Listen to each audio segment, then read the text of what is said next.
Welcome everyone to our cooking class this morning with Shay and Minneapolis Edible Boulevards. We're so happy to have everyone here. I'm admitting people as I'm talking here, so I'm a little bit distracted on both ends. I apologize for that. But it's so wonderful to have everybody here. Welcome. And one of the things that we like to do at the beginning is to have an acknowledgement. So I am just going to pull that up here.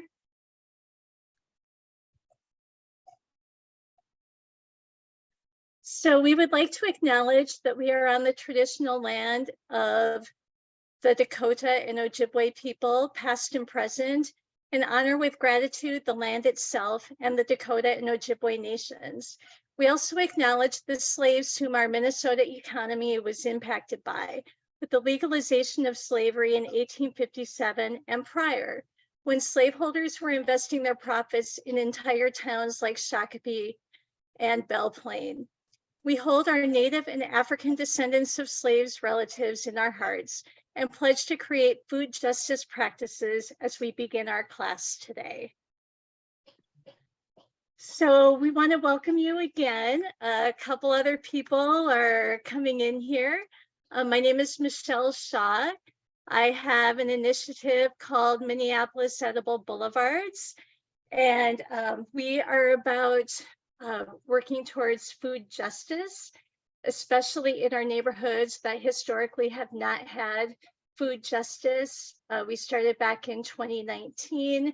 I was a community member that was a part of the Northside Green Zone Task Force, learning about the privilege that I had, that just I was not awoke to the fact that not everyone had that privilege growing up, having access to fresh produce.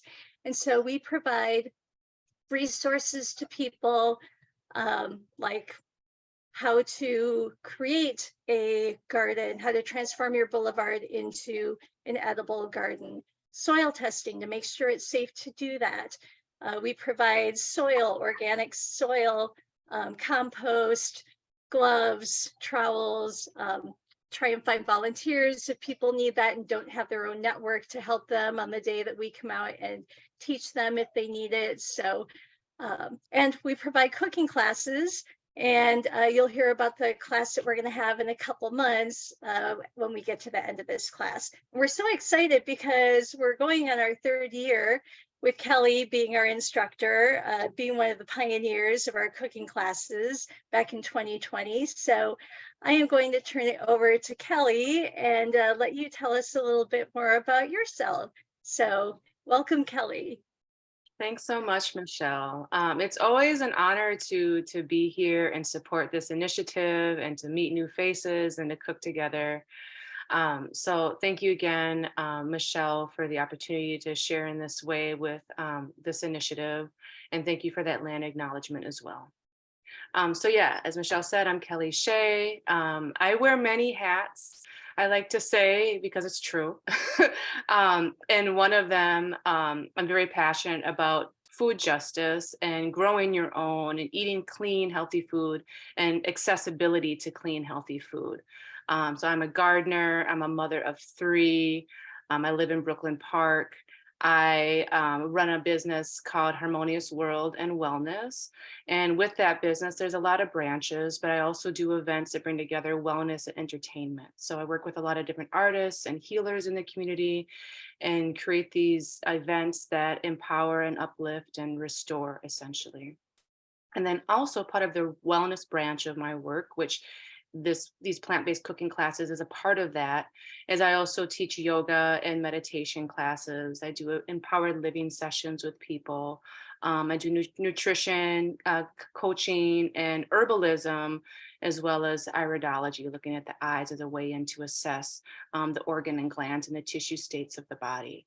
So I'm a practitioner in the regenerative health field and holistic wellness field. And teaching these classes has just been a very enhancing part of the work that I do. So it's been a lot of fun. I can't believe we're moving into year 3 of doing these classes. Most of them have been virtual, which has worked just fine in the comfort of our home and in our own kitchens and everything. So I will do my best to, as usual, to move my computer around so you can see what I'm doing, see my face, see my hands. We did do some finally in person this summer in garden spaces, which was a very, very lovely experience, because part of this initiative obviously is teaching people how to grow their own, using the food from what they're growing, and preparing that in a meal. So it was nice to be in the garden spaces and doing some outdoor preparations this summer. So I think that's really, in a nutshell, a little bit about me. I see Michelle has shared the recipe in the chat. If you wanted to glance at that, if you don't have it in front of you, I believe that one also includes the instructions, which I'll be verbally walking us through, but you'll have access to that afterwards to make this on your own.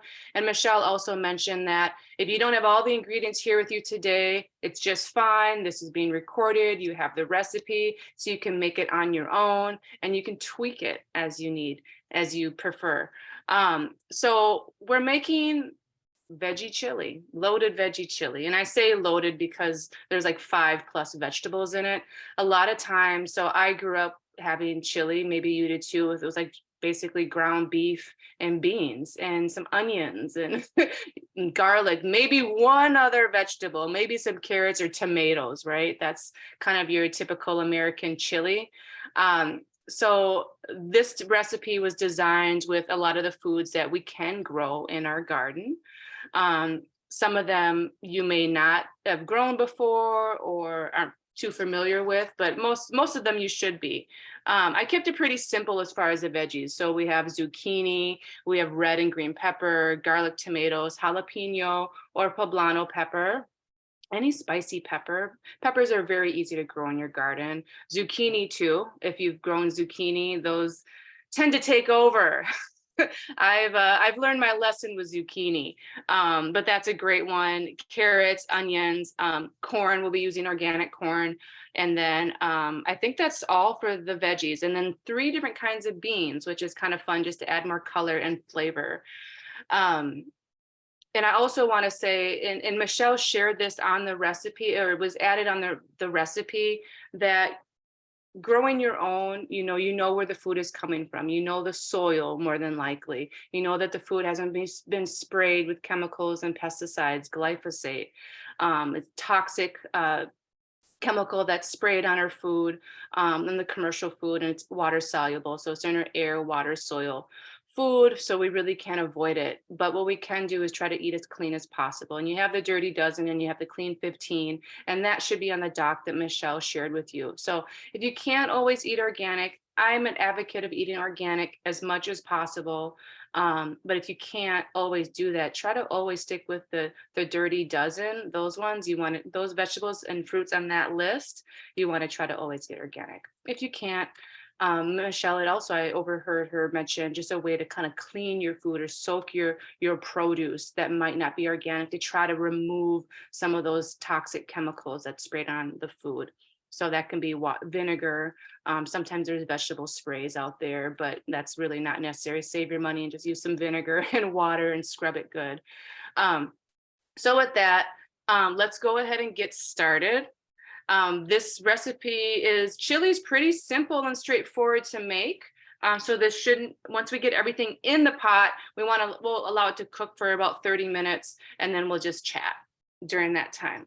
So I'm gonna stand up. Now, first, before I start, or as I'm moving my computer over to my cutting board, does anyone have any questions?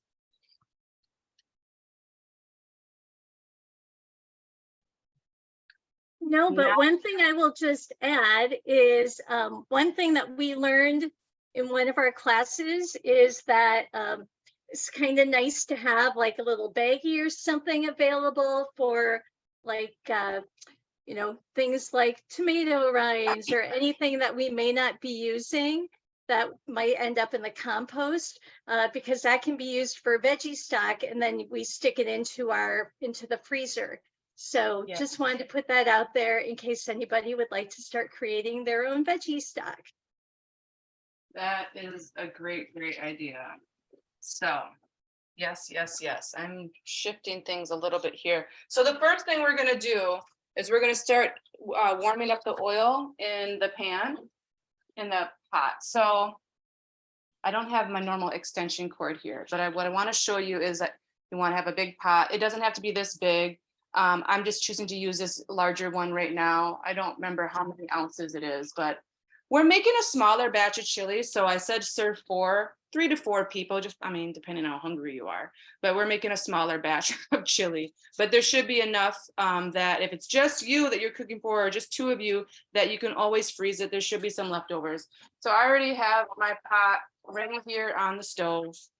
And the first step that you should see in the instructions is we're going to prep the veggies and kind of just set them aside and get that done with, actually, before we put the oil in the pot.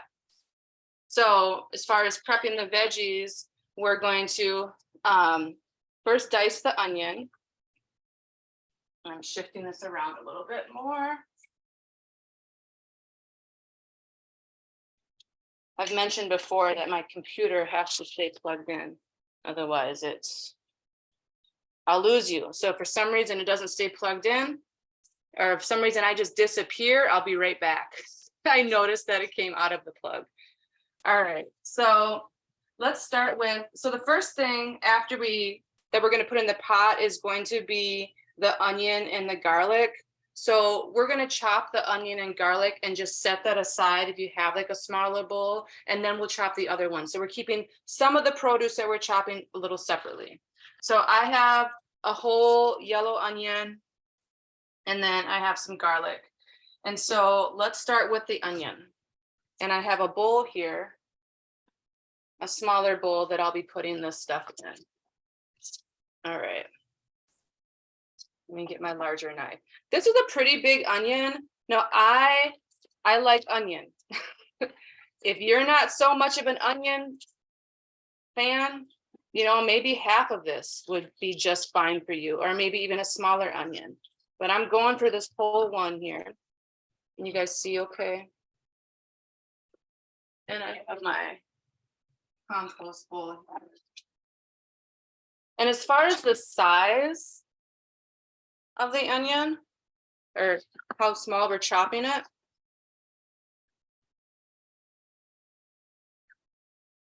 little squares.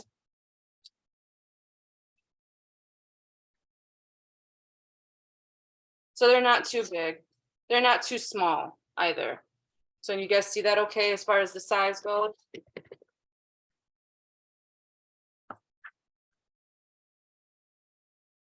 Careful while chopping. I think the last class I taught, I had a little accident and I got new knives. So slow, just chop the onions up and then put in a bowl. All right. Once we get the onion and garlic chopped, and I may go back and forth here, we are actually going to start warming up our pot, and then we'll cut chop the remaining produce. You guys with me? Any questions so far? Happy New Year. Did anyone do anything exciting for the holidays or New Year?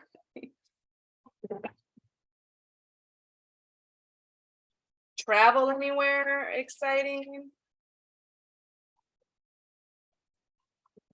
Well, I don't have any exciting updates to share. I didn't go anywhere. My oldest daughter went to Mexico, which was envious. All right. So if you are already done with the onions, if you're ahead of me by any chance, then you can start chopping, mincing the garlic. And I am a garlic lover.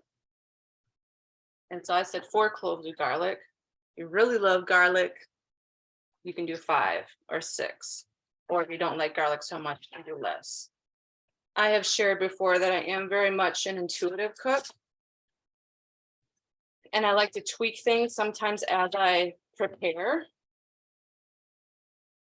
So as we prepare this and taste test, you might want to add more seasoning of some sort.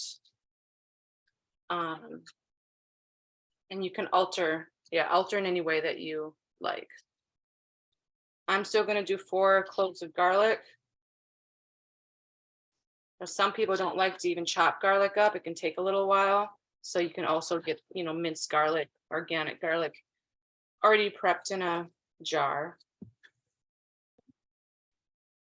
Yeah, right. maybe we can do a couple tips on peeling off the peel on the garlic too. Yes, that would be great. Has anyone grown garlic in their garden? No, Me, you have done it. Garlic I have actually not grown in my garden yet, but I'm going to. But I do hear that you have to prepare that. You can put that in the ground in the fall, right, Michelle? Is that the best time to get it going? yes, you have to do it in the fall. So right now I've got my bulbs planted. All right, I'm gonna turn you back down. I have a big bowl of onions. And I think I want just some of them a little bit finer. All right. Okay, moving on to garlic. Here is my bowl of onions. And it's a lot. So yeah, they had a really large onion at the store. I actually don't think I might use like 3/4 of this bowl. That's a lot of onions, but I do like onions. All right, so now we move on to the garlic. Now, there are a number of ways to peel the skin. And Michelle might have the tip that I don't necessarily have, but I'm gonna just take 4 out first. And what I was taught, and I've been cooking for a long time, but I did not go to culinary school or anything, but I've just learned things from people, parents growing up, other people that cook on a regular basis through the years. So now I'm going to use a smaller knife for this. So what I usually do is before I peel any of the skin, just to loosen the skin, is I'll just press down on the knife or press down with the knife so that everything is pretty loose there. And so then it looks, kind of crumbled, but it's just easy to peel the skin from here. Comes like right off. And also, I have learned that that's another way just to extract the juices, the flavor, before you put it into whatever you're preparing. And then there's those little tips that have a little, well, it's where the root comes out of. I just usually cut that off. Does anyone have another way of removing garlic? And I'm actually going to press down with this larger knife. It works better for my hand. So there I'm pressing, removing the skin, nice and easy. Setting it aside. So I'll do that with all 4 cloves first. And then I'll chop it. So sometimes the larger cloves, the skin doesn't come off as easy, but this process does make it easier to remove the skin. So as far as the benefits of garlic, I mean, I use it a lot because it's very high in antioxidants and it has any vegetable that is high in antioxidants is going to have a high anti-inflammatory response in your body. So this one is super good, and you guys probably already know because I've shared it before. We use the garlic a lot in the recipes that we've made. Probably every one that I've done. Just really great for immune health. So I'm just chopping. First, I just kind of chop slowly, and then I'll come back around and do like this to mince it. So it's kind of like a 3-step process.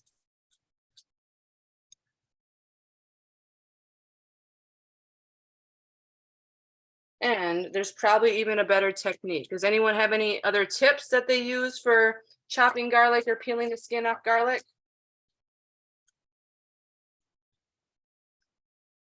I'm All right. like the lazy cooker that gets the big bag of peeled garlic from Costco, and then I I love chop it. it all up in the food processor and put it in the jar. Well, I guess I don't Yeah, roll it up, but like in batches.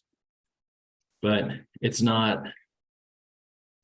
I don't know. I doubt it's share worthy. I guess it that's gets the funny. job done. It gets the Not as job nice. done. Yeah.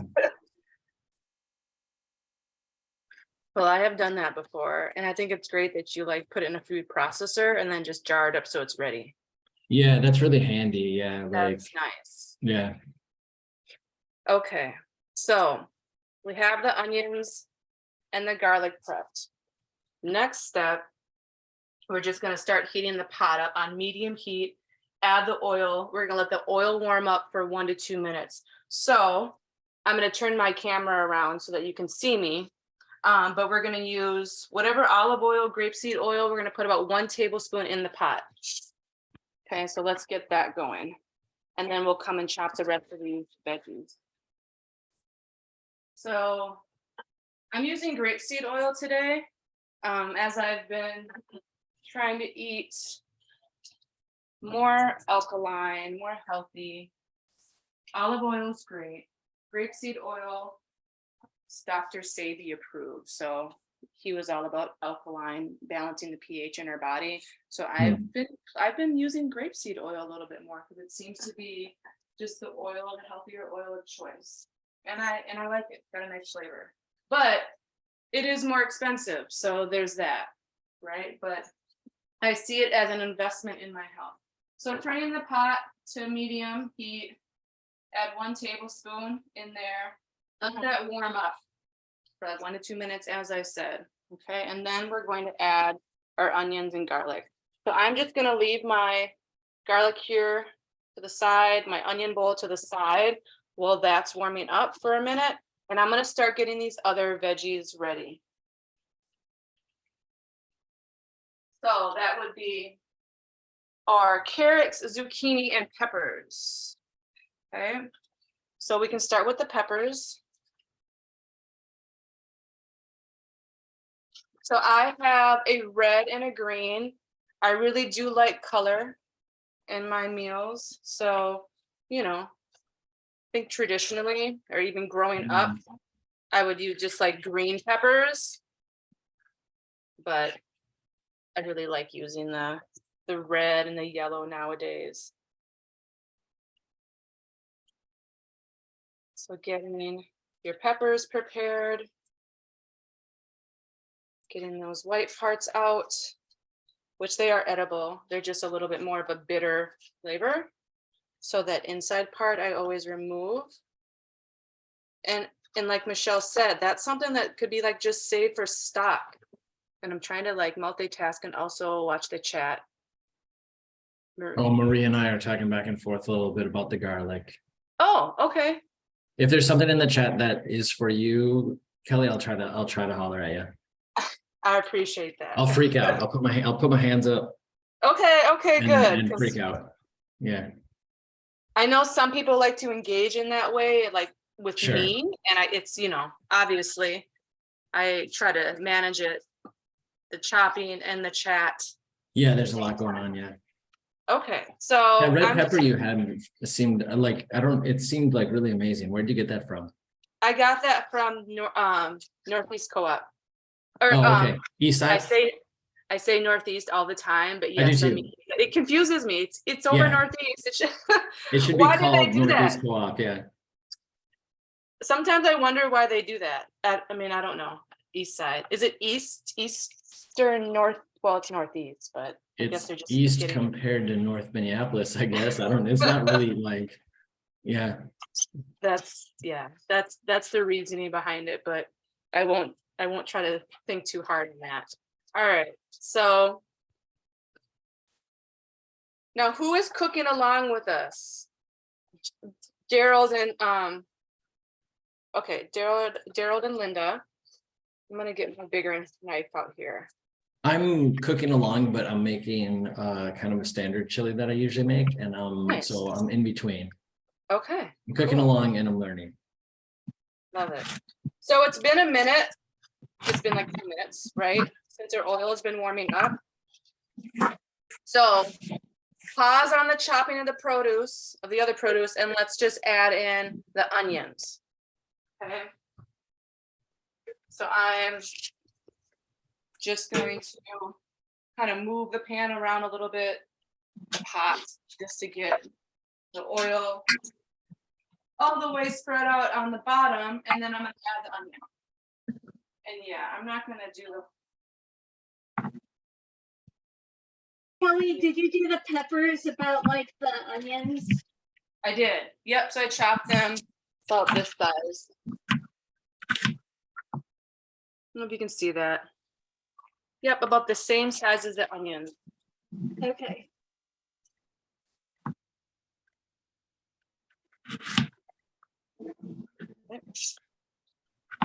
So I don't know if anyone else has a technique they do for peppers, but I tend to open them up, you know, get them all like prepared out like this, right, before I start chopping them.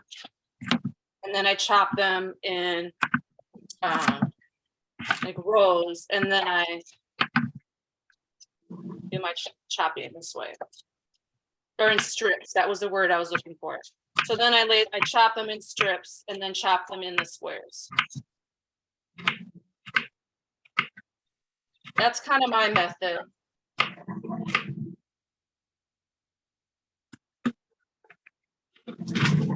Did anyone grow peppers in their garden this past summer, last summer?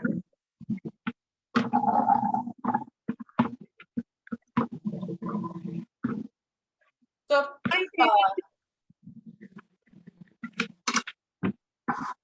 I don't know if anybody else did. I tried to, but I only got a couple small ones. okay. Yeah, I did have a bunch, but they weren't like huge. And so as far as the onions in the pot right now, we're letting those cook or saute for about 5 minutes. Okay. Almost done with the peppers. So in like another minute or two, you can use a spoon or spatula if you prefer, and then just give those onions a stir.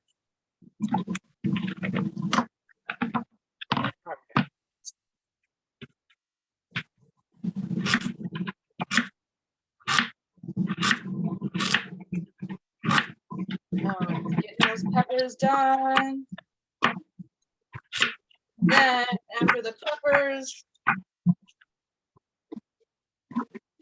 I have my bowl here. I'm gonna just set them aside, put them in a bowl. And then I'm gonna do my carrots.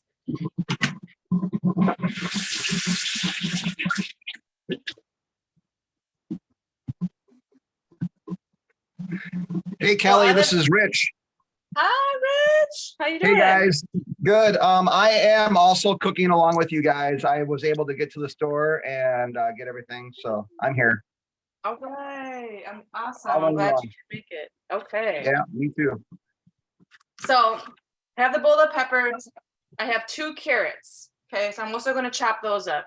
And like I mentioned, I like color and I love purple carrots because of the color. So I have a purple and an orange, and I'm going to peel it first. But I'm going to go over here and check on my pot. And I think I'm going to just turn my pot up a little bit. So give it a stir so that you're coating the onions with the oil. And I'm just going to peel the carrots. Now, oops, got my cord trying to come out of the wall.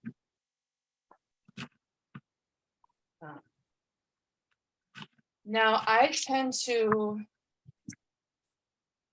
chop my carrots pretty big because I just like, you know, when I think of like veggie chili or loaded veggie chili, the veggies really pop and stand out. So that's why I tend to do bigger pieces of carrots. Now, if you don't want that, you can chop them smaller. So I will show you how I'm doing my size. So obviously cutting off the ends of the carrots. Compost them, Put them away for veggie stock. And so then I cut my carrot in half. And then the smaller ends, I definitely want, like, I like this size for my chili. So I'll just leave them this size. I won't chop them any smaller. And you see how beautiful that purple one is. And as far as thickness, that is entirely up to you. You could chop these very fine, or you could have thicker chunks. So I'm doing the same thing with the other end. And I'm just gonna, after I'm done chopping the carrots, I'm just gonna add them to the bowl with the peppers. We're just putting the remaining veggies in the same bowl so we can toss them in shortly.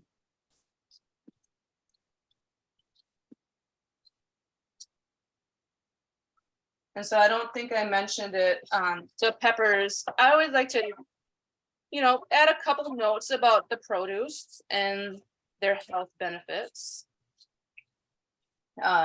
Peppers are also anti-inflammatory and said to be really good for skin. Vitamin A and K, so really good for skin health. All right, so that was my 2 carrots. Honestly, I could probably add more, but I'm not going to. So I'm adding my carrots. Some of these pieces are pretty big, but I like that look. All right, so now we move on to our zucchini, and I have a pretty big zucchini. So there's 1 zucchini on the list. Let's chop this, check on your onions. And this is so big, I'm gonna chop it in half. And then I'm gonna chop it again. So in fourths. So this is how I chop the zucchini, and I think I'll even make it smaller. So half, then another half, and then another half. All right.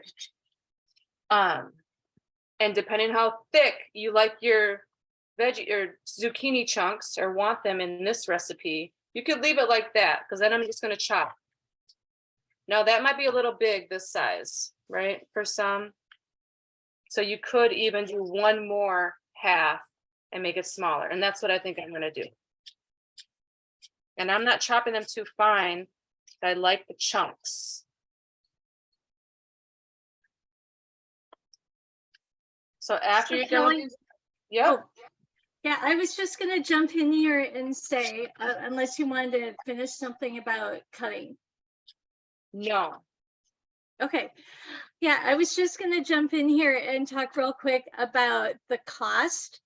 And so we really want to try and keep the cost of all of our meals around $20, because we're trying to make sure that everything is accessible and affordable. You know, really thinking about especially our neighborhoods. This was born out of our neighborhoods that are in the green zones. And those are, you know, our neighborhoods in South Minneapolis, East Phillips neighborhood, all the Phillips neighborhoods, Ventura Village, Cedar Riverside, and then almost all of North Minneapolis should be a green zone, but there are only 3 neighborhoods right now that are. So, you know, just really wanting to make sure that this is affordable. So for me, I knew that all the organic stuff was going to be hitting going over $20, and there are a couple vegetables I don't like. So, you know, sometimes you have to be creative and think about how you want to do it to make it affordable for you. I got this bag that was on sale at the Wedge of organic tricolored peppers, and was able to then take the green peppers out, which I don't like green peppers. I like yellow and red. So I was able to get that for about $3, and then just left out the zucchini because I don't like zucchini in soup. So, you know, you just want to make it for you the way it'll work for you. Maybe you can afford a little bit more than that $20, but just wanted to throw that in there because it is one of the missions, is to make sure this is accessible and affordable. So back to you, Kelly. Thank you, Michelle. That is important. And I strive to create recipes that are affordable, but yeah, if you're only going to the co-op, it's going to be more. So you got to get creative with where you shop for your organic produce, and then I guess choose what you are okay with getting, organic or not organic. So my onions are good. They sauteed, they look good in here. And as we're done chopping, I'm gonna move you guys closer to my pot so you can see in. But I have the garlic here on the cutting board. Now we're gonna add the garlic into the pot.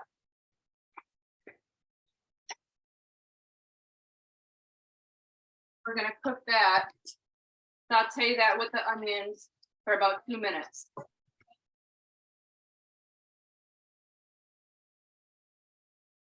And then Question for you, Kelly. yeah. So I'm one to not always follow the directions.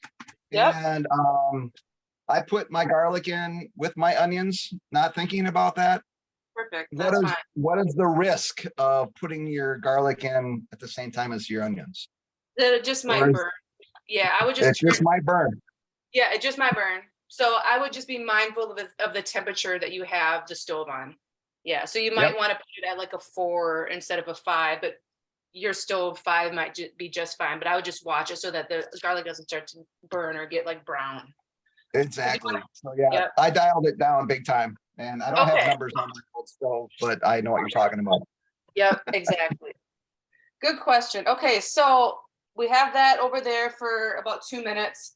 I think it's kind of what I was estimating. And we're going to put the tomatoes in next. Now I put 3 tomatoes on the recipe, I believe, what I had decided.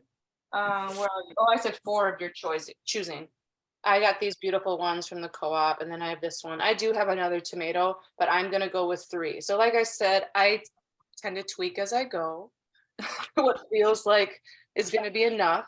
So let's chop the tomato up. Tomatoes chunks can be big. Like if you like big chunks of tomatoes in your chili, then keep them nice and big, and they'll soften down and, you know, look smaller as they cook. And a lot of times, I mean, we are going to use tomato paste. Since I want to work more with fresh produce today, that's why we're using the fresh tomatoes versus like the canned tomatoes. I've made chili plenty of times in my life where I'm using canned tomatoes or stewed tomatoes, or like a can of tomatoes with different like basil or whatever seasoning that you can find that just add more flavor to the chili. And here, I'm just putting this in another pot, or not pot, another bowl. Put all my tomatoes in there. So for convenience or for budget, you could, of course, just use canned tomatoes. You know, and they're out.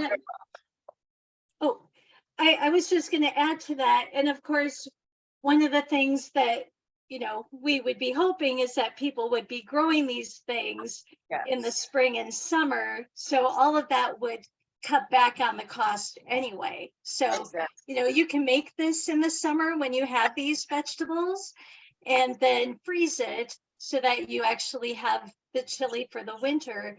And one thing I also learned is that you can freeze tomatoes. You can actually just put the tomato in the freezer whole and then get it out and thaw it when you need it. So I have a few of those in my freezer. I don't know if anyone else has ever done that, but that's something I learned over the last few months. So yeah,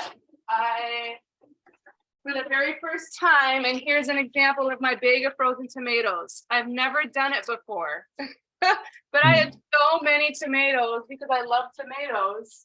Awesome. And I just couldn't keep up with it all. So that's exactly what I learned. Someone was like, just freeze them and then you can come back to them. And I could even be using them for this recipe, but I'm not. You know, come back to them, use them for stews, salsa. So that is my plan. All right, so it's taken me a minute to chop all 3 of these tomatoes. I want to pause on the tomato slicing for a second and just check on my onions and garlic. Make sure that the temp isn't too high, that nothing is getting too brown. We're just sauteing, kind of caramelizing the onions and garlic. So this recipe, everything might not quite be done by 11 o'clock, but you can just let it cook, let those flavors soak in. And we won't be able to eat together, but you'll have everything done by the time we wrap up. Because the next few steps after the chopping are quick. Can somebody read that? I glanced quick and I think I saw a question that might be addressed to me, something about blanched.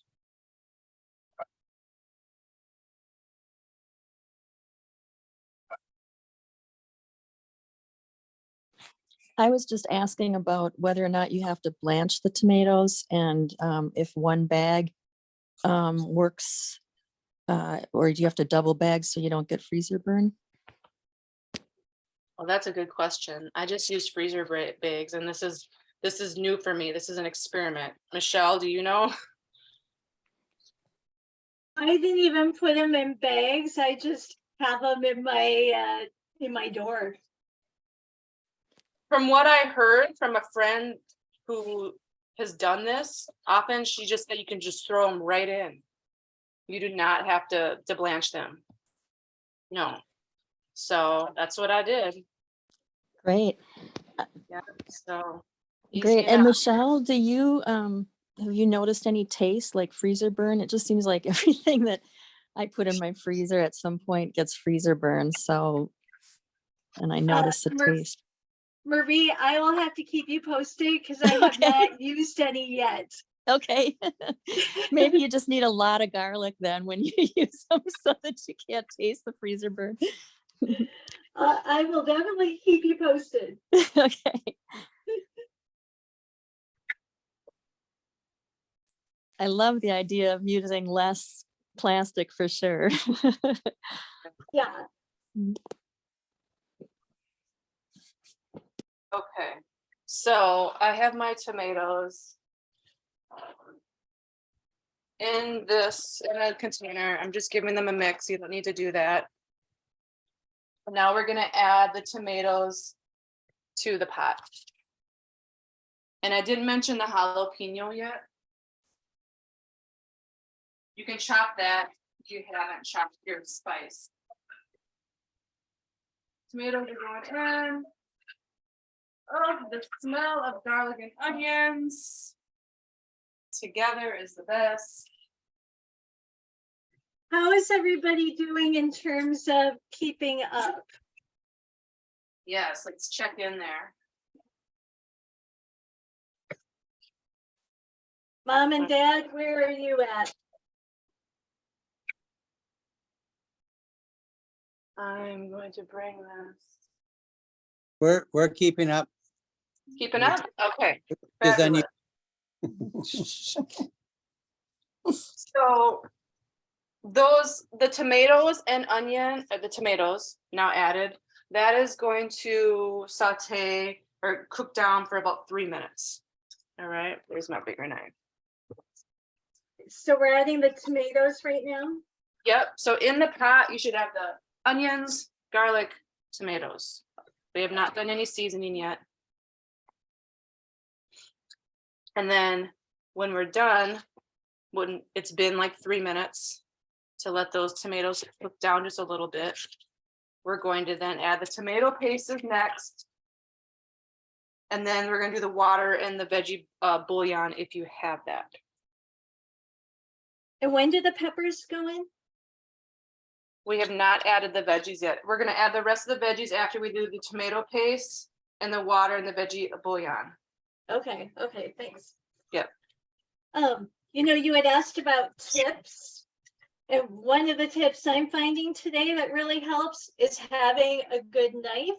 And I had to have the same knives for like 30 years, maybe. Asked for a set from my parents for Christmas, and I am keeping up with you today. Nice. Well, that's so funny because not that anyone's probably even paying attention, but all the classes I've done before, I was using very old knives, not great like culinary knives at all. It was pretty, I thought it was pretty sad and pathetic, the knives I was using. And so I really wanted a nice knife set. and I finally got one, and it was a Christmas gift too. So Yay. it has made a world of difference in my life. Now my thing is, because I cut myself kind of semi often, not every time I cook, but because I move too fast sometimes. I think it's just, lifestyle.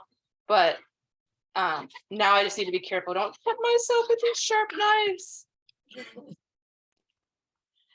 I just want to mention about knives that I've heard a story about, sort of cautionary tale of that when you are in different people's houses or using different knives that you're not aware of, how easy it is to hurt yourself because, with old knives, you push a lot more pressure.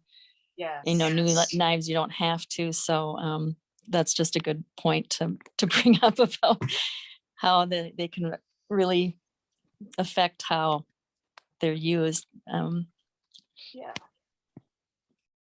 Thank you for that. That's true.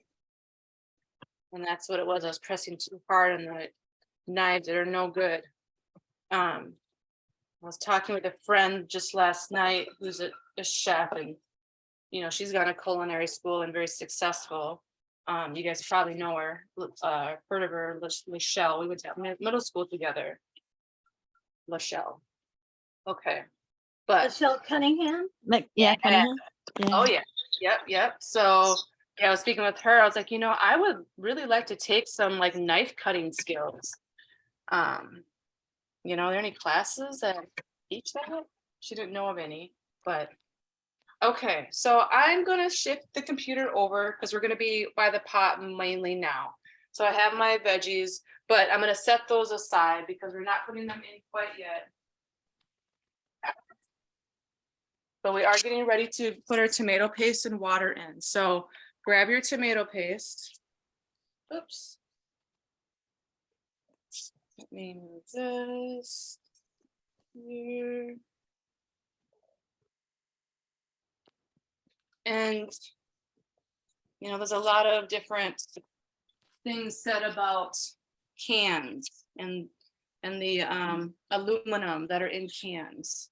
So I do try to get things from glass jars or not in cans when I can, not all the time. And the beans, to note that they could have been dry or bulk, but that would have taken longer preparation. I am using canned beans today. But the tomato paste that I have, I just so happened to get in a jar. And of course, I decided I was going to spend more money to do that. And it's a little bit bigger. I had a 4-ounce can of tomato paste on the recipe. This is, I think I had 6. I think your standard tomato paste is actually 6 ounces. Yep, since 6-ounce can. This is 7, so I'm going to leave a little bit in here. So that is the next step. Stir everything. I will give you a glance into this cord. A glance into the pot. If you can see that, I don't know, but that's how things look in my pot right now. All right. Tomato paste. Go ahead and put your full 6-ounce can in there.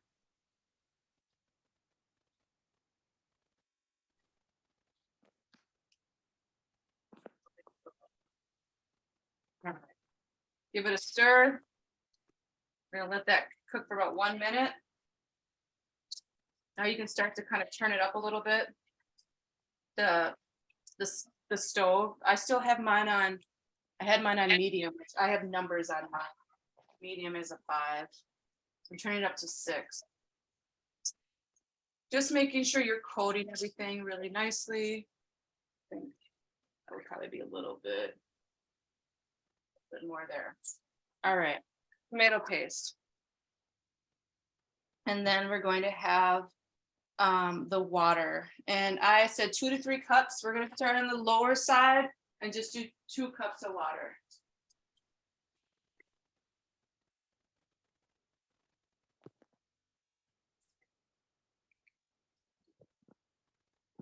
And juice.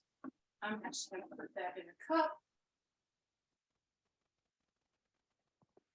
So grabbing my water as that tomato paste soaks in to all the veggies.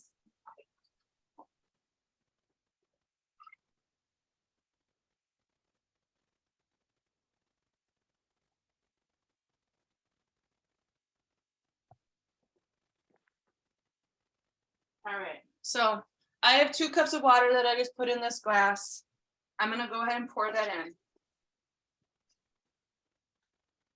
As we get everything else in, that's where you may decide that you want to add that 3rd cup of water, depending how thick you like your chili. All right, so the bouillon. Find mine. Wasn't here. Thought I had it. No. Somebody moved it.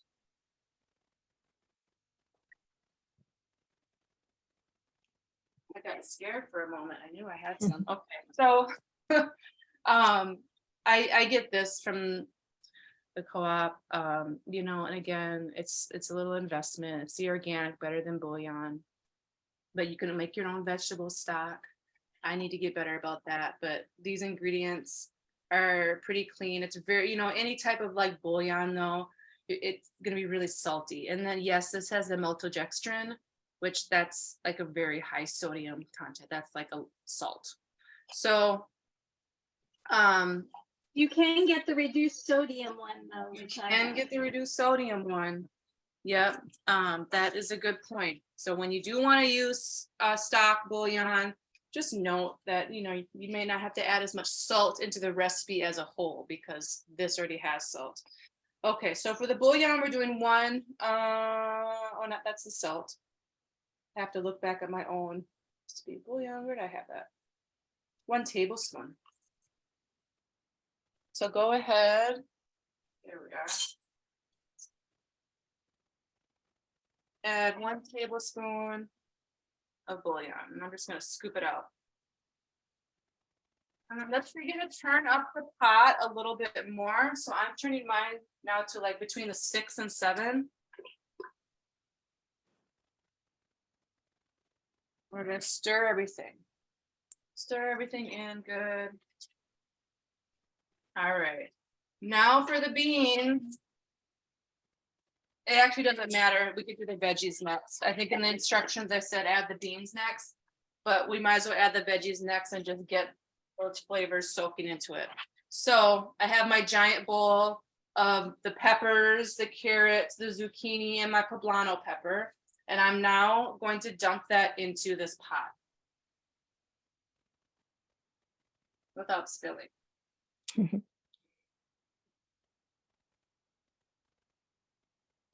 And we turned up the heat a little bit on the stove because we do want that to cook. And so one thing is we always try to be at least done with the recipe by the time allocated for this class. Sometimes we go a little bit over, so stay with us if you can. You'll have to let this cook for at least 30 minutes, you know, afterwards. So I'm already noticing that 3rd cup of water, yes, I want to add that. You know, the liquid in the beans are going to add more water, but I'm going to put a third cup in anyway. All right. Are we gonna add more bouillon then? Yep, I would do that. I would add maybe like another teaspoon or 2 teaspoons. You could do another tablespoon. I mean, depending how strong you want it. Half a tablespoon. All right. So here's what mine is looking like right now with everything in. I'm gonna just hold Pretty. it. Yeah, so you can see that good. It's a decent thickness. All right, beans. So I do have a strainer here.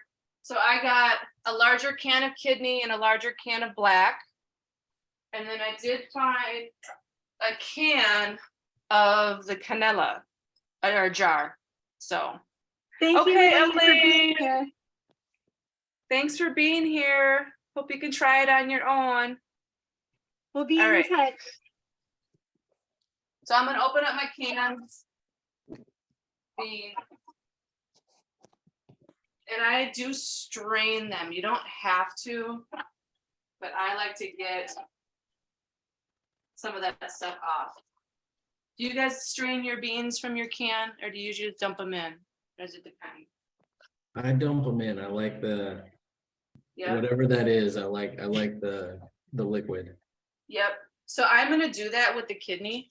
I'm gonna Yeah. just dump it right in, but I'm gonna strain my black. Oh, interesting. I'm just The see. I'm an experimenter. So Yeah, okay. The that other is- thing, the juice from the beans can be used as an egg substitute. Mm, Oh, interesting. I'm not sure if all beans, but I know definitely garbanzo beans. You can yeah, use it. chickpeas for sure. Yeah. Chickpeas, yeah, it's great because you can use it in baking, and there's still a lot of protein in that Mm. juice. Well, that's good to know, because I have been using chickpea flour for a chickpea scramble, Mm, and yeah, I really like it as a set of eggs. I'm really enjoying that. yeah. All right, so I strained my black beans. You don't have to do that. I'm just choosing to, adjust my. So I strain them, dump the black beans in. Getting to the cannella beans. Same thing. Whatever intuitively you feel, whether straining them or just dumping them right in. You gotta make this recipe yours.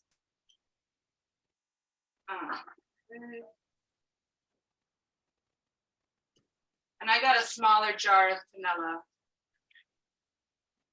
versus the other beans. The other cans were much more. So there's more kidney and black beans than there are cannella. All right, so we're gonna stir this all together. I'll turn my camera here soon. And now we're gonna get to the spices. The best part. And then we'll let it cook down. So my thickness, I like a thicker chili. I'm okay with my thickness right now. It looks like this.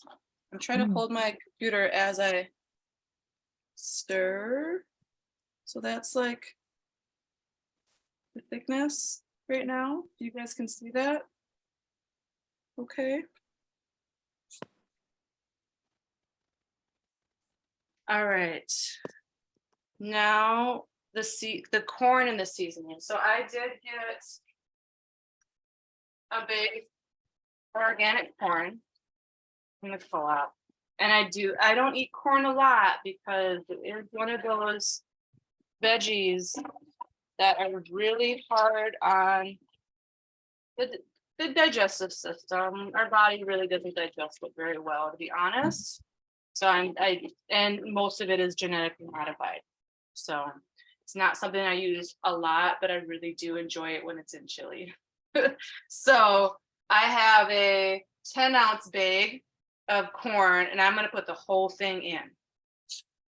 And then I'm gonna do the seasoning. So I lied. We're almost ready for the seasoning. Yeah, Kelly, I was wondering about corn and the nutritional value. Like, is it mostly filler or? Yeah. Yeah. It is mostly filler. There's, and I do like to have, some nutritional benefits on the produce I make in the recipes. And so I wrote a few things down, and just as a refresher for me, I didn't look at corn, and I don't remember off the top of my head. I don't think there's a bunch of nutritional value to corn. I think it's more of a filler. It just has a nice flavor, especially when it's like salted and, some butter. All right, so seasoning next. This is pretty straightforward.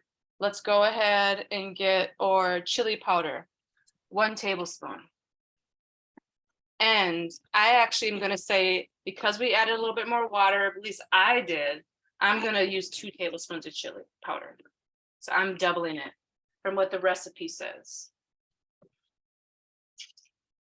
Just rinse my measuring spoon.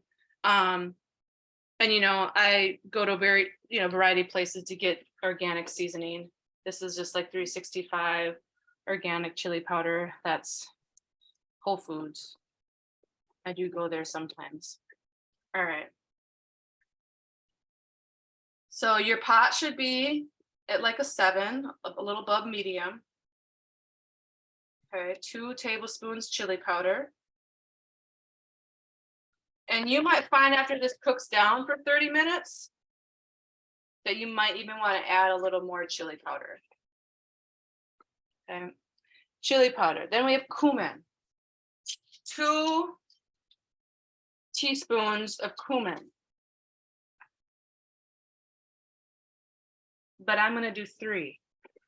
Because intuitively, because I added a little bit more liquid, I want a little bit more of that cumin flavor.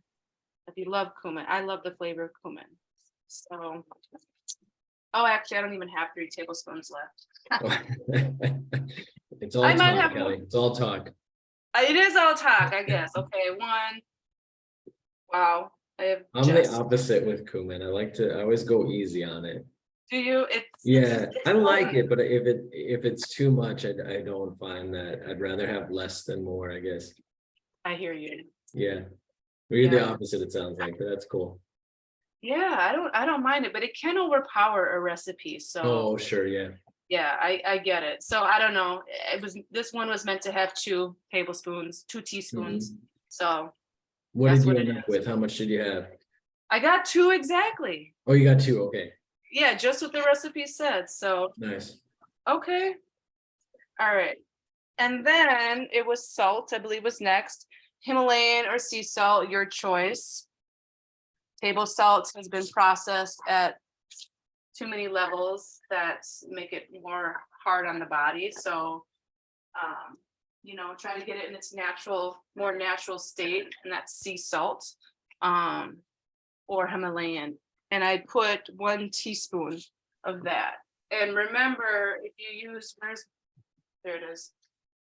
Remember, if you're using bouillon of some sort, then you really don't need a lot of salt.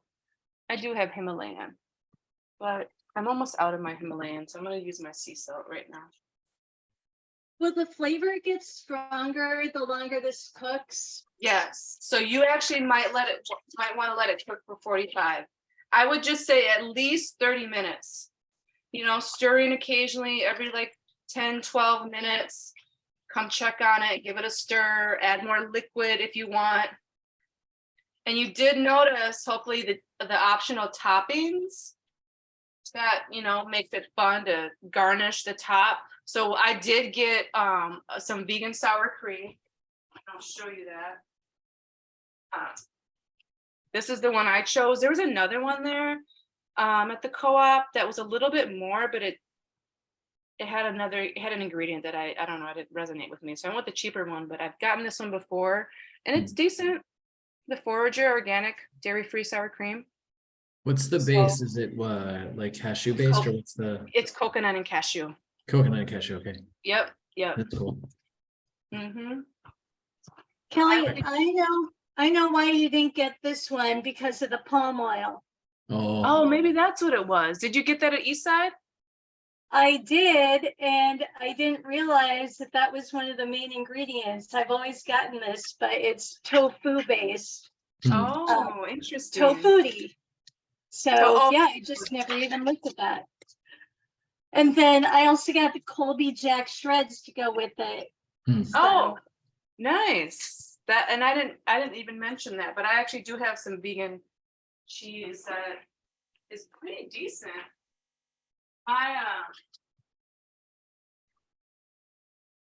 My kids don't really like vegan cheese, but I think this is the same brand. I just already had this. Maybe I'll try it. Was that the Viola Life? Mm-hmm. Yeah. Yep. So Yeah, it was the same. Yeah. this is the mozzarella, which from a lot of the vegan cheeses I've had, this one tastes a lot better. So I want to mention too, I love mushrooms, And so like another thing that I've added to my chili before is mushrooms. So, you know, next time, and that's, you know, in thinking about, you know, what can we grow in our garden? Not a lot of people are growing mushrooms in their garden. So that's one of the reasons why I didn't add it on here. But normally I'm going to put some mushrooms in my chili and my kids can pick around it, the ones that don't like it. Yeah. So Kelly, yeah. I have a question for you about when you said the cashew, was that in the Sour what were cream. you, it was in the sour cream. Okay. I was just going Yeah. to mention that I love cashews in chili. So that is not something that grows here, but that's Yeah. another lovely addition, cashews. Oh, that's interesting. That sounds tasty. So Yeah. like raw cashews, like chopped up, or how do you put? Yeah. Okay. A It's- friend did it one time, and I don't even like cashews very much, but boy, were they good in the chili. So Okay. You know what I just thought of too? We did walnut meat tacos, and we'll wrap up here soon because of time, and you guys could just be on your own for letting this cook to your liking and tweak a little bit more if you need be. But we did walnut meat tacos, and walnut meat, you know, would actually probably be pretty good in a chili. yeah. As a meat substitute. I have never thought of that, but I might have to try that. Yeah.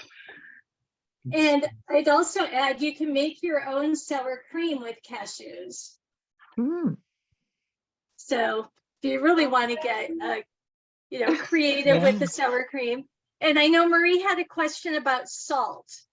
Yep. Okay. Yeah. Did you put it in the chat? Oh, I've always heard Yeah, wondering if there's a replacement for the iodine if you don't use table salt. Yeah, I mean the dark leafy greens generally, you know, have a good amount of iodine. Okay. Good. So that's usually what I recommend. This one, yeah, so yeah, the sea salt, Himalayan salt do not have the iodine.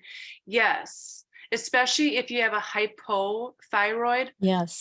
Yep, and I'm familiar with that. So there are other sources of iodine. Another great one that you may want to look into is sea moss. Oh, right. Yeah. Just taking sea moss is a great, I mean, it's like, what is it? Like, it's just packed full of minerals and vitamins. Is that like in a shaker, or you mean you have to buy it fresh? Or You can buy it. It's like sea moss gel. Oh, do you have some? Yeah, I right actually here. have some to make. Yeah. So if you have a hypothyroidism, I would, you know, look at using sea moss in a regular and eating dark leafy greens. There are some different tinctures and herbs that are high in iodine, and I'm not remember those at the moment. Well, those are because I'm actually making. I'm a new herbalist, and so I've been making a lot of stuff. But I could look it up, and I could even maybe share some stuff with Michelle to share with you guys afterwards if you'd like. But sea moss, I know, is excellent. And did you say that the sea moss is in a shaker, or how do you? You can buy sea moss gel, and it's important to know. Okay. Yeah, it's important to know where it's sourced from. I actually have. Where is it? I have some here. That's where did it go? It's like in its raw. It's in its raw form. So I'd have to cook it down. Here it is. Okay. So this is sea moss. Okay. Yeah, and I haven't done it yet. I got this not too long ago, but it looks like this. But you can actually make your own sea moss gel present, and you can look online how to do that. And that would be like the present moment in South Minneapolis. You can get this there, and you can look online and how to prepare it. You like lemons, I think, or lime and water, and let it soak for a while, like overnight, and then like blend it up after that. There's a process. It's pretty straightforward, but you do have to let it soak overnight. So you could make the gel on your own. Yeah. Could you put that right now into the chili? Would that ever work? Just the moss in this form? Yeah. You could. I don't know how that would taste. I probably wouldn't. I would probably make the gel and then like in your bowl after you've served yourself a bowl, I Mhm. would then maybe experiment with putting a little bit of the gel in there. No, it doesn't taste delicious, but you get used to the flavor. You know that it's just good for you, right? And then Yeah, there's yeah. other flavors in the bowl, so it might not alter it too much, just depending how much you put in there. But Sure. sea moss would be a really great source. Yeah. And I think one of Rachel- our, I was just gonna say real quick, I think one of our vendors in our plant-based directory makes sea moss. Oh, Yeah, okay. Awesome. I'm I hoping might for, do it eventually. I'm hoping for a Rich update. Rich, how's your chili looking? Oh yeah. I'm gonna show you guys mine here in a minute. It looks yummy. Oh, you know what? I just got really excited about the walnut meat idea. Yeah. Chili. In the chili. I've never had it, but that sounds great. Unless you mean like the walnut burgers. I've had those from Trempolo. No, we made just from walnuts. You soak them overnight and then blend them up in a food processor with I use coconut aminos as one of my favorites, and then a Okay. little bit of other seasoning. It's really easy to make, but you soak them overnight so they get soft. Yeah. Interesting. Yeah. I have a it recipe is. that I love for substitute burger meat. That's it's walnuts and green lentils and mushrooms, which I'm a big fan of that. That sounds really Here, good. I'll post it in the chat. Okay, yes. I'm always please looking do. for a reason to share this recipe. Oh, yay. Good. I have not made mine. I see, Daryl, you have a question. I've never made my own veggie burgers. Oh, okay. I've wanted to. I mean, Yeah. I'm pretty selective when I do buy them at a store. Okay. I should just make them I think there's a myself. lot of good black bean burger Yeah. recipes, I would think. I've Mhm. tried some of those. Okay. Haven't landed on one, I guess. But yeah, Nice. sorry, Daryl. Oh, no problem. I just wondered, did we miss the maple syrup and the paprika, or do we still? Thank you.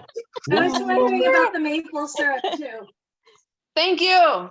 Glad someone's paying attention. Yes, and the paprika, and I'm so excited. And I had it sitting right here, just behind my computer screen.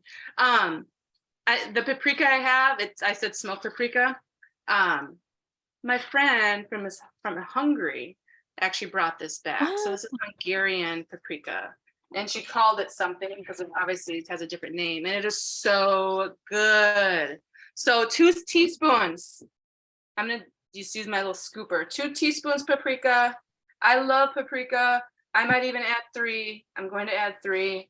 And then I do always like a little bit of sweetness.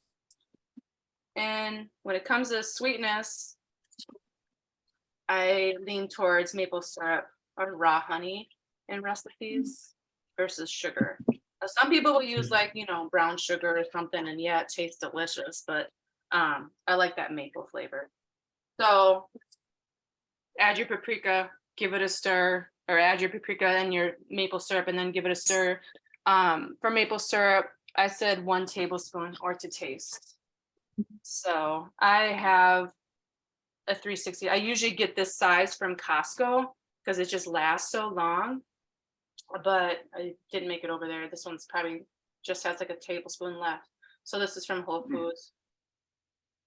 And yeah, I'm gonna do 2. I'm doing 2 tablespoons. Give it a stir. It smells good. So I said serves 4. I think that was not true because I mean 4 really hungry people. But yeah, I mean this is what it looks like right now, and this this will be dinner tonight. Tomorrow I'll probably freeze some. The consistency, the thickness looks perfect to me right now, so I'm gonna leave it alone. Right now. And I'm actually gonna set my timer for 30 minutes since I just got the paprika and maple syrup in. And one of the things I was just going to say, one of the things we like people to do is to take a picture of their final product and share that on Facebook. So I will get that started when mine is done. And then also a couple announcements. I will be sending out the recipe again, a survey about the class, and then some information about our next class, which is March 25th. It's going to be taught by Tamia McQueen, who has Wildflower Farm and is on the board of the Northeast Organic Farming Association out in New Jersey. And she is going to be teaching us how to start growing seedlings indoors so we can get ready for spring and summer growing. And then also, hopefully we will have time. It's going to be an 1.5-hour class. Hopefully she'll be able to start teaching us some things about how to take things out of your pantry, things you already have, and to grow them as well. So just really excited about that. Oh, and she's also a part of Ujama Seeds. If any of you are on our Facebook page, then you saw the post that I put out there. They just got their catalog posted and published this week. And so that's been something they've been really busy working on. They're all organic seeds. They are culturally appropriate, and they are also preserving seeds that are at risk of being exterminated. And so like there are some sunflower seeds, for example, that Tamia is growing that are from the Ukraine. And the idea is, you know, once the war is over, that those seeds will then go back to the Ukraine so that those seeds will continue to flourish and thrive. So that is one of the missions that Ujama Seeds has. So if anybody is looking for seeds for the upcoming summer, we'd love to have you support them as well. So anyway, those are some things I will be sending out to people in the email that you'll get. I will make sure that I put that in my calendar, and I hope that I can make it.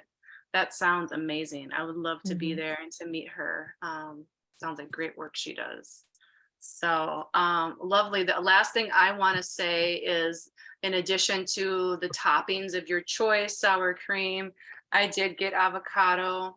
I love avocado. Adds more healthy fat and nutrients to it. I did get green onions. So I'm going to chop up some green onions and sprinkle those on top. And I did get some cilantro. So I'm going to garnish mine with a lot of things. Sour cream, and then the 3 that I just mentioned. Maybe I don't know if I'll put a little vegan cheese on it today, but that's another option. So that's it. I know it's almost 12:30. Yes, please take a picture. I will make sure I take a picture of mine after I serve it up, and I'll share that on Facebook. It's so good to see some familiar faces again, Trent and Rich. Yeah, good to see you, Kelly. Yay. Thank you so much. Daryl and Linda and Marie, nice to meet you. Yeah. Rich, how did it go? How did your chili turn out? Well, it's I always add more. I make bigger batches, and so my potteth runneth over. And so I'll show you. You know, I ended up putting it in a second one, and I had some baby bellas in my fridge, so I chopped all those up and put my mushrooms in there. Thank you for recommending or suggesting that. I'm like, I have a half a container of them I need to use up. Perfect. And so I think it's going to turn out really good. And also, when I was chopping up my peppers, I was like, I want to share this with my parents. And my mom is like total Midwest, like no spice. So I ended up putting in my second pot all my chopped up jalapeno. So that's for me, and the other one's for my parents. So it's all good. Thanks for asking, Trent. Yeah, thanks Your for the parents update. are like my parents. Well, they're not as mobile anymore. And my mom still cooks, but not, I cook a lot for them these days. But it's nice to see your parents smiling faces here participating. It's so awesome. Way to go. Yeah, they just are no pepper people. They can't have that spice. That much, yes, is true. Midwest, what do they call it? I don't know. Scandinavians can't take it. Yep. Well, thank you so much, everybody, for being here. Yeah. Have a Thanks so wonderful, much. Thanks for wonderful doing this. day. I'm just